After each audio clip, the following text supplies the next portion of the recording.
নমস্কার, Bengali kitchen ব্লগে সবাইকে স্বাগত। আজকে চলে এসেছি আরেকটা নতুন রেসিপি নিয়ে। আজকে করব এই মুসুরির ডাল দিয়ে ঝিঙে আলু দিয়ে একটা নিরামিষ তরকারি। আশা করব আপনাদের খুব ভালো লাগবে। শুরু থেকে শেষ পর্যন্ত অবশ্যই আপনারা আমাদের সাথে থাকুন। এই মুসুরির ডালটা আমি প্রায় ঘন্টাখানিক আগে ভিজিয়ে রেখেছি। দেখুন কি সুন্দর ভিজে গেছে। প্রথমে ডালটা বেটে নেব। আর মামি তুমি ঝিঙে আলু এগুলো কেটে ফেলো। দাও বটিটা দাও।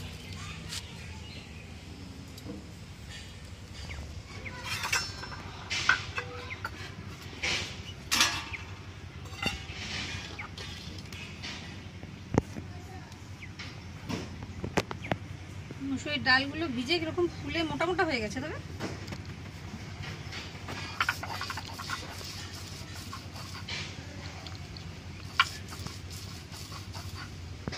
এই ডালের মধ্যেই কয়েকটা কাঁচা লঙ্কা দিয়ে একবারে বেটে নেব।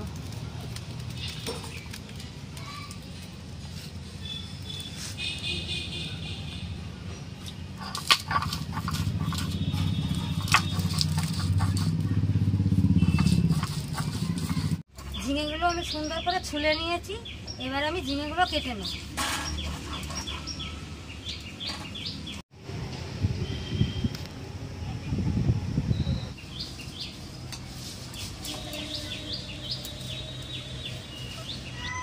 ডালটা বাটা হয়ে গেছে, এবার তুলে নেব।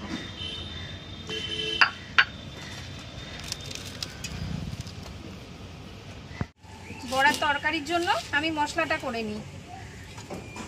একটু কাঁচা জিরে,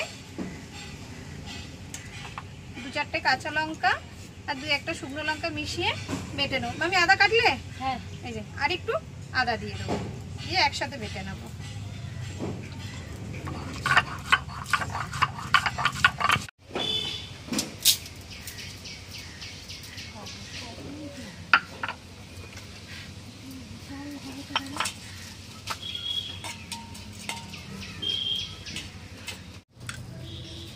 নুন ধরিয়ে দিয়েছি, এবার কড়াইটা বসিয়ে দেবো।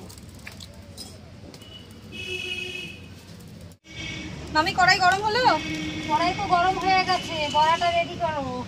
বেশ, তুমি কড়াইতে তেল দাও। আমি লবণ, হলুদ আর কালো জিরে দিয়ে ডাল বাটাটা মাখিয়ে দিই। দিয়ে দিচ্ছি স্বাদ অনুযায়ী লবণ, অল্প পরিমাণ হলুদ আর একটু কালো জিরে দিয়ে ভালো করে মাখিয়ে নেব।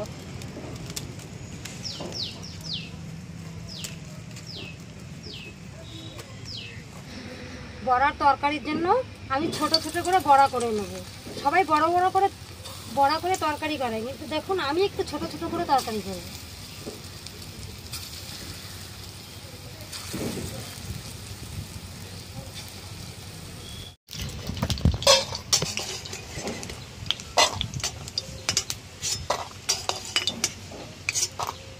বড়াগুলো ভাজা হয়ে গেছে, এবার গরম কড়াইতে আবার তেল দিয়ে দেবো।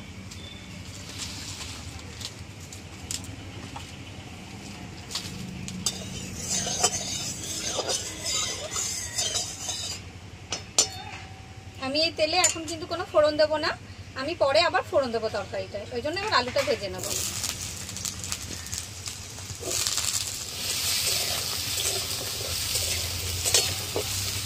বস্তার পাক না শুকনো হলে নুন দিয়ে দেয়। হ্যাঁ, আলুর মধ্যে অল্প একটু লবণ দিয়ে দিই, আলুটা একটু তাড়াতাড়ি সেদ্ধ হয়ে যাবে।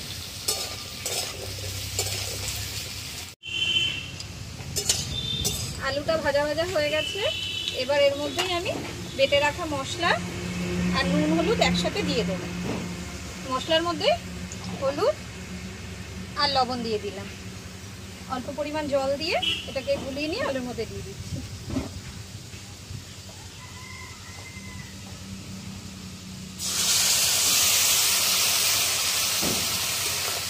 এবার কিছু সময় কষিয়ে নেব।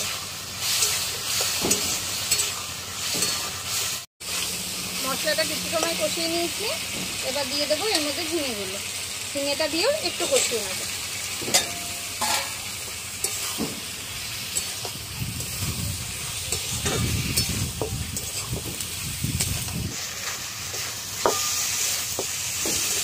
মশলাটা কষানো হয়ে গেছে, এবার এর মধ্যে আমি পরিমাণ মতন জল দিয়ে দেবো।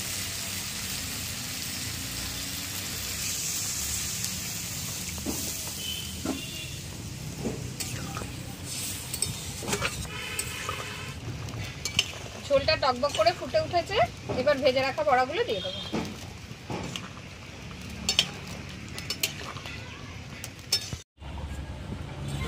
তরকারিটা প্রায় হয়ে এসছে, এবার তরকারিটা নামিয়ে আমি ফোড়ন দিয়ে দেবো।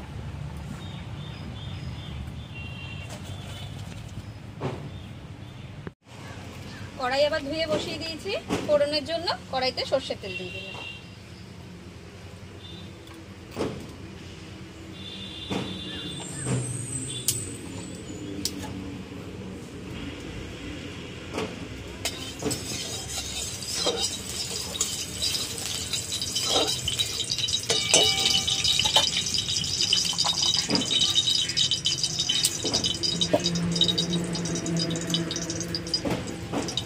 তেলটা গরম হয়ে এসছে, কিছুটা জিরে আর একটা শুকনো লঙ্কা ফোড়ন দিয়ে দিলাম।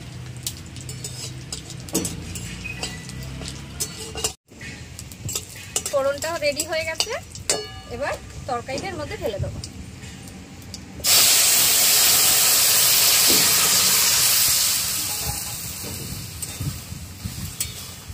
কিছুক্ষণ ফুটবে, আর আমি আগে একটু জিরে ভেজে গুঁড়ো করে রেখেছিলাম, নামানোর সময় এই ভাজা জিরে গুঁড়োটা দিয়ে দেবো। তরকারিটা ফুটে গেছে, এবার ভাজা জিরের গুঁড়োটা দিয়ে দেবো। একবার এভাবে ঝিঙের ঝোল বানিয়ে খেয়ে দেখবেন, বেশ ভালো লাগে খেতে। এবার নামিয়ে দেবো।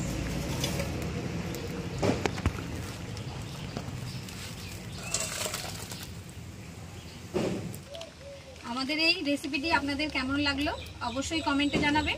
ভালো লাগলে অবশ্যই একটা লাইক করে দেবেন। আরও নতুন নতুন রান্না দেখার জন্য চ্যানেলটিতে বেশি বেশি করে সাবস্ক্রাইব করে দেবেন। দেখা যাচ্ছে পরের ভিডিওতে। নমস্কার।